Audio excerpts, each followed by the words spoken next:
Luke chapter 3 includes a passage about John the Baptist.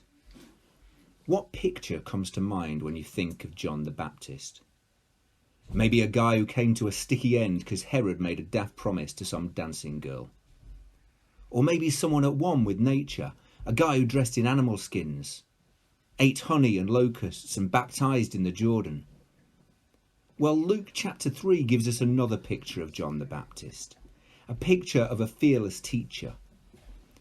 The chapter begins with a picture of a crowd coming to be baptized by John, and we think this sounds nice, but in verse 7, John says to the crowd that came out to be baptized by him, "You brood of vipers, who warned you to flee from the wrath to come?" Snakes are a picture of evil. Fire is a picture of the wrath to come. Baptism is a picture of organised religion and repentance. John is teaching us that true faith comes from the heart, not the head. John is teaching we might sign up to faith so as to escape hell, but true faith comes from our hearts. And true faith bears fruit that benefits other people, not just you. In verse 8, John says, "Produce fruit in keeping with repentance. And do not begin to say to yourselves, 'We have Abraham as our father.' For I tell you that out of these stones God can raise up children for Abraham." So you might think your faith is good. You might be an ordained priest. You might be on the PCC. You might think you're fairly important to your church. John is saying there's a bigger picture. You can and will be replaced. Don't puff yourself up. Don't let your head tell you your faith is good. True faith comes from your heart.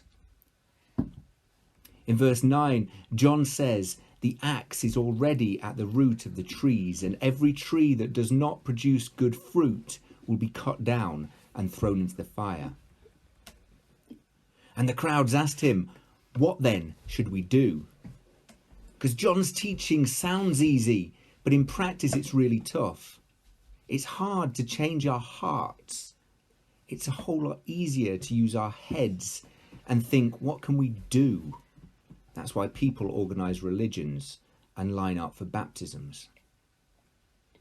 But John's a good teacher and he understands that. So he tells them, just do the stuff that will mean you're no more puffed up than the guy beside you. So the guy next to you has a chance to bear fruit. John says anyone who has 2 shirts should share with the one who has none.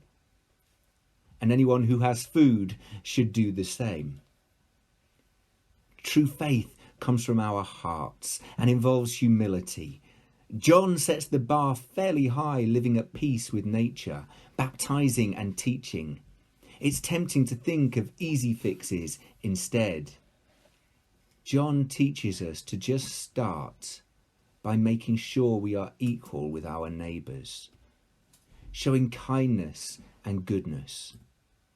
It's a picture that you should play your part in church and the world, but you should be humble enough to know God has a much bigger picture in mind.